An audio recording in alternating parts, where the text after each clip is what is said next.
नवी मुंबई संभाजीनगरसह 25 मनपात भाजप शिवसेनेत काडीमोड। मुंबईसह फक्त 4 मनपातच युती।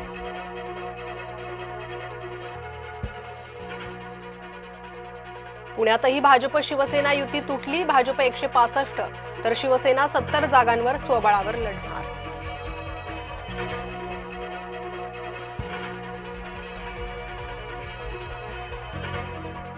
उमेदवारांच्या यादीत सर्वच पक्षातील नेत्यांचे नातेवाईक झाले उदंड।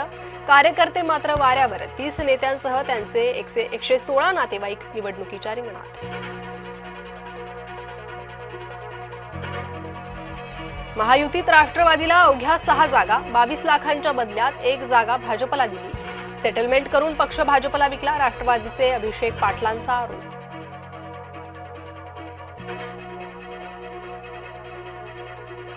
संभाजीनगरमध्ये शिवसेनेकडून 99 जणांना उमेदवारी। संजय शिरसाटांची मुलगी हर्षदा आणि मुलगा सिद्धांतला तिकीट। आमदार प्रदीप जयस्वाल यांच्या मुलालाही उमेदवारी।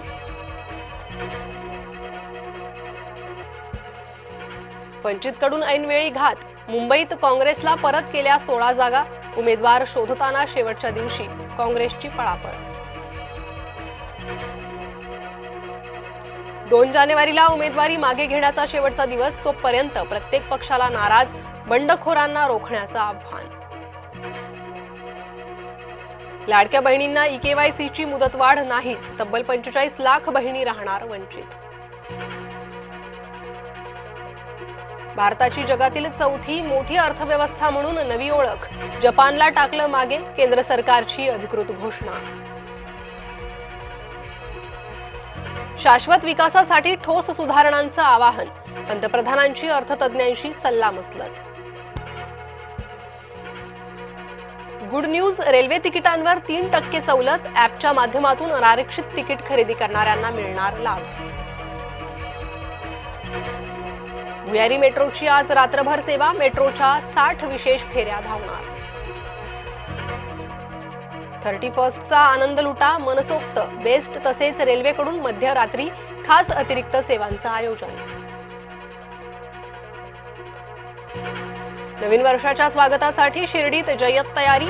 आज साई मंदिर रात्रभर खुलं राहणार। भक्तांसाठी साई संस्थानकडून विशेष उपाययोजना। 2025चा शेवटचा सूर्योदय पाहण्यासाठी नागरिकांची समुद्रकिनारी गर्दी।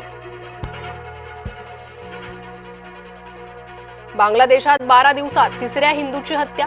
कपड्याच्या कारखान्यात सुरक्षा रक्षकाची ड्युटी करत होता। विजेंद्र बिस्वासवर सहकार्यानं झाडल्या गोळ्या।